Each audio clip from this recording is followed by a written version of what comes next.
이은학 씨, 처음에는 어떤 미끼를 썼을까요? 처음부터 어분을 쓰거나 뭐 다른 뭐 구루텐 이런 걸 사용해서 잡지는 않았어요. 처음에는 어떤 걸 썼냐면은 지렁이, 우동, 찐깻무,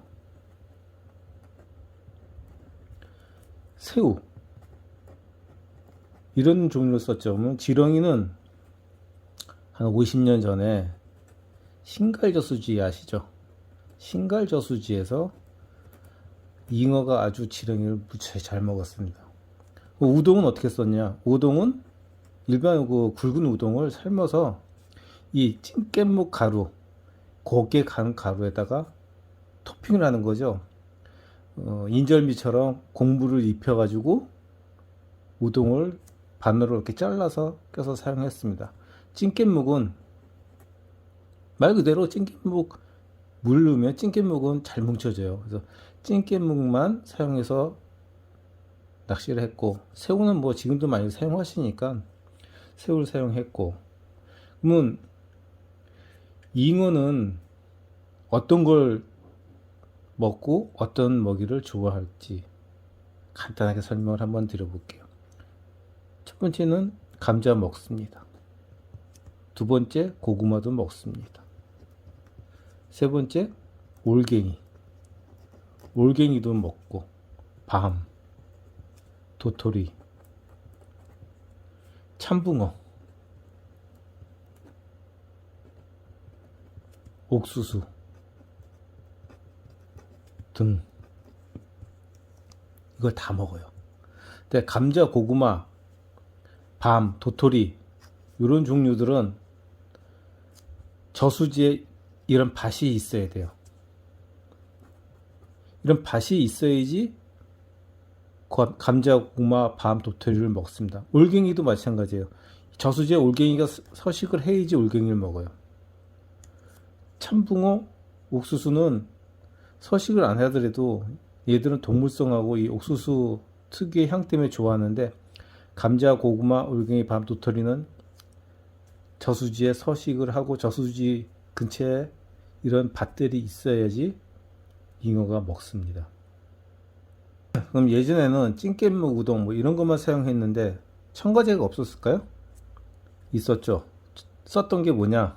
여러분은 아실지 모르겠네. 원기소, 그다음에 미숫가루, 그다음에 가루로 치면 또 뭐 있냐? 산지렁이 가루.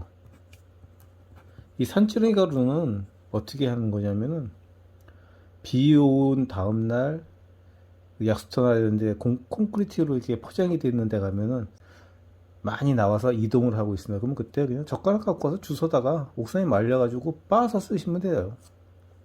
원기소는 저희 어렸을 때 국민학교 시절이요. 그때 그 영양 보충제였어요. 그래서 원기소를 참 새롭네. 원기소도 썼고, 그 다음에 좀 엽기적이지만 제비가루. 이무기 잡는다고 옛 어른들이 이무기 잡으려면 제비가루 써. 제비가 죽은 걸 말려가지고 빻아가지고 쓰면은 이무기 잡는다. 이 이무기는 지금은 얘기 없죠. 근데 그때 당시 크기가 엄청 커서 어떤 변화를 가져올 듯한 크기의 물고기들을 전부 이무기라고 낚시꾼들이 표현을 하지 않았나 이렇게 생각이 됩니다. 근데 물 종류는 뭐가 있냐? 향어가 들어왔을 때는 삐콤씨, 이거는 포천 쪽에서 많이 썼죠. 그 다음에 북어대가리, 삶은 물, 이거를 상하게 숙성을 시킵니다. 냄새 아주 진한 냄새 나죠. 이렇게 해서 어분을 깨고, 그 다음에 좀 고급 두유, 그 다음에 막걸리, 그 다음에 쥐약. 전 쥐약은 안 써봤어요. 제가 죽을 것 같아서. 그 다음에 쓰는 게 꿀은 미리 개서 숙성을 시켜놔야 됩니다. 이렇듯 많은 종류의 잉어 미끼가 있고 또 많은 첨가제로 여러 사람들이 별걸 다 써봤어요. 근데 지금처럼 어분, 구루텐 이렇게 좋은 고급진 미끼가 나오기 전까지는 이런 것들을 사용했습니다. 그럼 지금 현대에는 몇 가지의 어분을 사용하는지, 여기서 참 사료라는 걸 한번 말씀드려야 되겠구나. 장대 하시는 분 중에 사료를 많이 쓰는데, 사료는 일반적인 3C, 4C, 혼합 이렇게 세 종류를 사는데, 3C는 쉽게 얘기해서 3C는 좁쌀알 크기, 그 다음에 4C는 좁쌀알 한 2배, 요즘 나오는 삼색 오븐 굵기보다 조금 굵은 거, 그 혼합은 요걸 섞어 놓은 겁니다. 그러니까 2C서부터 4C까지 섞어 놓은 걸 혼합이라고 합니다. 그래서 요즘 현대에서는 사료, 어분, 글루텐 이렇게 사용을 하죠. 옛날같이 이렇게 많은, 이것도 더 좋을 수도 있어요, 지금 보면. 근데 지금이야 뭐 워낙 좋은 미끼들이 많으니까 그 미끼에 대해서 지금부터 알아보도록 하겠습니다. 제가 장대 낚시를 하면서 주로 사용하는 밑밥 종류들입니다. 여기 나열되어 있는 건 5가지 정도 되는데요. 맨 좌측에 있는 거는 사료 3C 어분이에요. 그 다음에 있는 건 삼색 어분, 그 다음 노란 거는 옥수수 입자가 알갱이가 살아있는 옥수수 그루텐, 파란색 봉지는 바닐라 그루텐, 녹색 봉지는 보리. 이렇게 5가지 종류를 갖고 다니는데, 노지에서 사용한다 그러면은 사료하고 어분을 0.5, 0.5 반반 섞으신 다음에 옥수수 그루텐을 3분의 1가량, 봉지에 3분의 1가량을 넣어주시고 잘 섞으신 다음에 물을 넣고 개해 주시면 됩니다. 근데 여기서 지보 효과를 더 누리겠다 그러면은 옥수수 그루텐을 넣고 한강 바닐라 그루텐 한 봉을 물을 넣기 전에 넣고 잘 섞어 주셔야 돼요. 그래야지 물성이 들어갔을 때 바닐라 그루텐이 뭉치는 현상이 없어집니다. 그럼 노지는 그렇게 사용하는데, 양어장은 어떻게 사용할까요? 양어장은 사료나 어분이나 단품으로 쓰셔도 되는데, 뭐 둘 중에 하나 일로 놓으시고 그 다음에 한강 바닐라 그루텐 요걸 한 봉을 넣으시고 잘 섞으신 다음에 물을 넣고 숙성을 시키시고 보리를 나중에 30%가량, 그러니까 봉지에 3분의 1가량을 넣고 잘 휘저어서 숙성 한번 더 시키고 사용하셔도 됩니다. 옥수수 그루텐은 사용하면 안 되냐?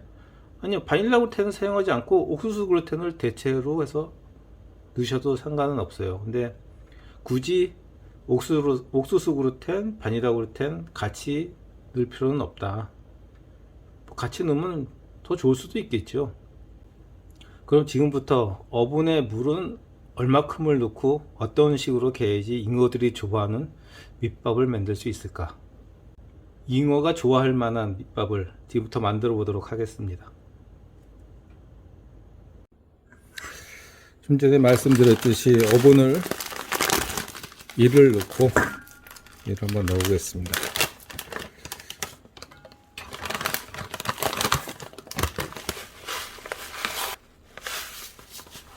어분 1컵. 이거는 뭐 샘플로 하는 거니까 한 봉을 다 넣지는 않을 거예요. 그 다음에 옥수수 그루텐,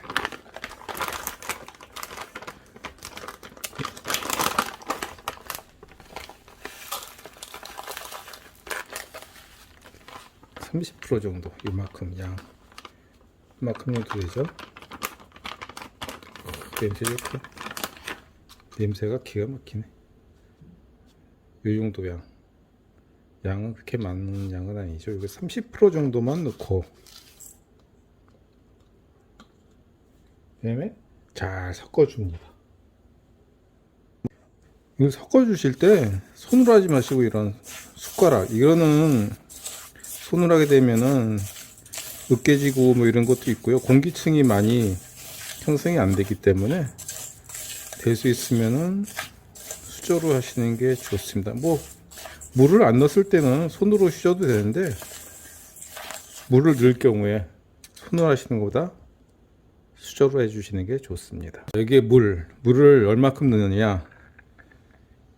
원래 물을 한 컵을 넣을 것 같으면은 한 컵 양의 물이라면은 70% 정도, 한 반 조금만 더 넣고, 조금만 넣고 수저로 휘저어줘요. 이렇게. 이때 물량이 많으면 안 돼요. 원래 넣을 양의 70% 정도만, 60%에서 70%만 넣고, 손으로 하지 말고 수저로 이렇게 휘휘 저어 놓습니다. 그래서 이렇게 놔두고 숙성을 시키는 것이 몇 분? 요 상층이, 오븐 상층이 꾸덕꾸덕하게 굳을 정도 시간은 한 5분 정도 숙성을 시킵니다. 지금부터 5분 동안 숙성을 시키겠습니다.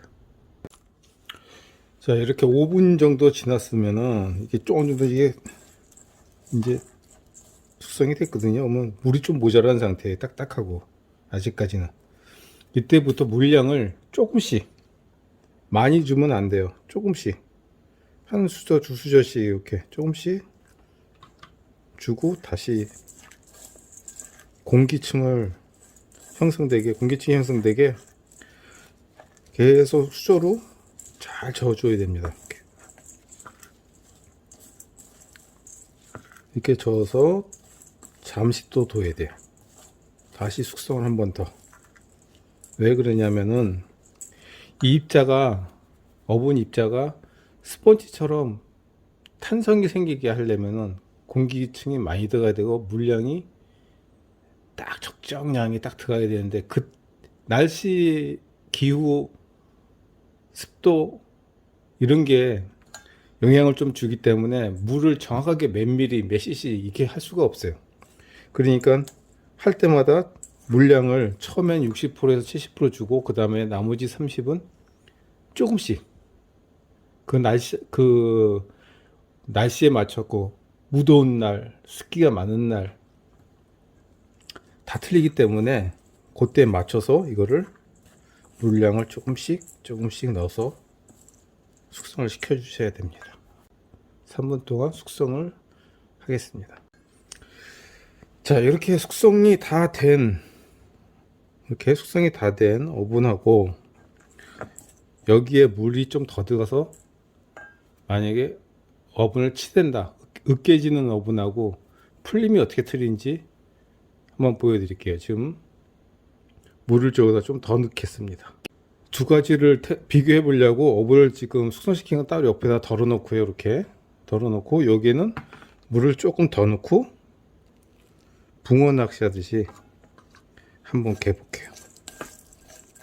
물을 더 넣고, 이거는 손으로 꾸덕꾸덕하게 눌러줘야지.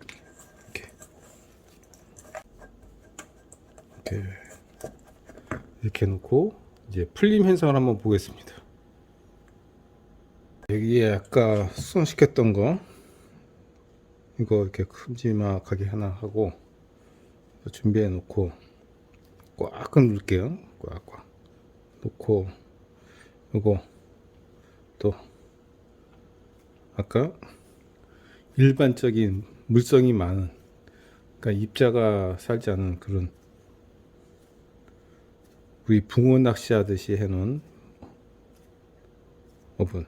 자, 두 개를 한번 더 넣을까? 한번 더 눌러서 두 개를 동시에 넣어 놓도록 하겠습니다.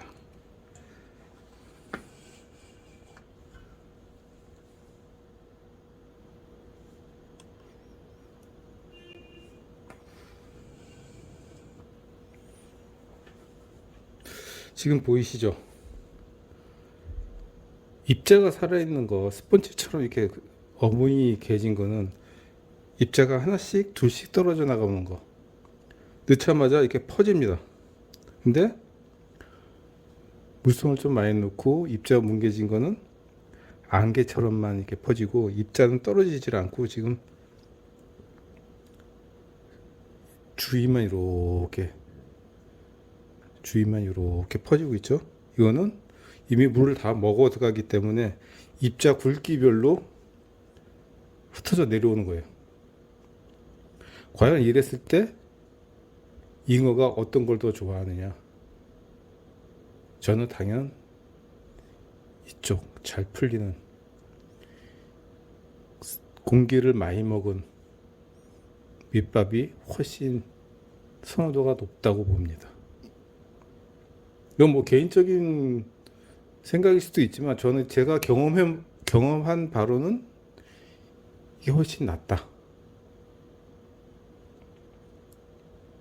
확산성도 생기고 고기들이 보기에도 입자가 살아있기 때문에 더 좋아하는, 선호하는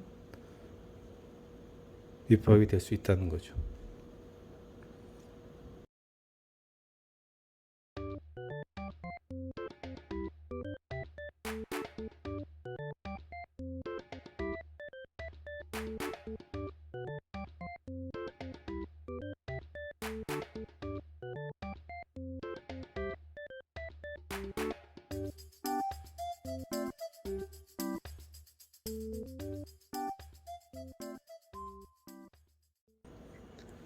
동일 시간대에 어분이 지금 풀어지는 걸 보고 계시는데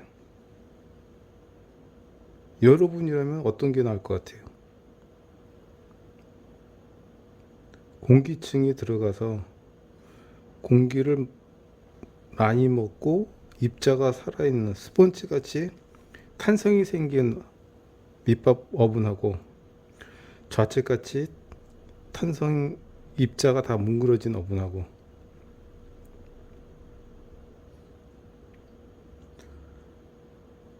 같은 양의 어분이지만 퍼져 있는 양을 보면은 2배 이상 차이 나죠. 이렇게 잉어 향어, 특히 잉어 장대 낚시에서는 이렇게 어분을 이렇게 해주는 게 지보력하고 잉어가 와서 주위부터 먹이를 먹어서 섭취해서 들어오기 때문에 입질 확률이 더 높아지는 거죠. 이 가운데 바늘이 숨어져 있다 생각해 보세요. 잉어가 흡입을 할 때 자연스럽게 입으로 들어가겠죠. 먹었다 뱉었을 때 걸릴 확률도 훨씬 높아지죠.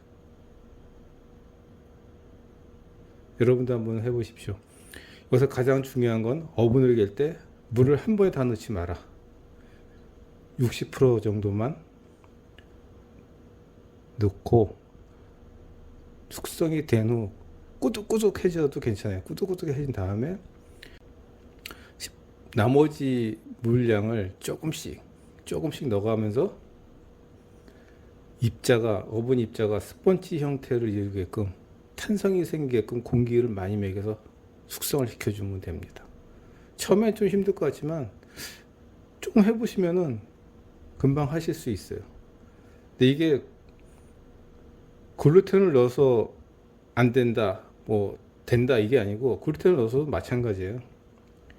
물량 조절을 어떻게 하느냐에 따라서 내 어분이 스펀지 같이 변하느냐 아니면은 돌덩이 같이 딱딱한 미숫가루 뭉쳐놓은 것 같은 어분이 되느냐, 그거는 내 손에 달려 있습니다. 지금은 완전 확인하게 보이죠? 거의 다 뭐 녹아내렸어요. 이때 잉어가 와서 흡입을 한다 생각해 보십시오. 바로 랜딩 성공입니다.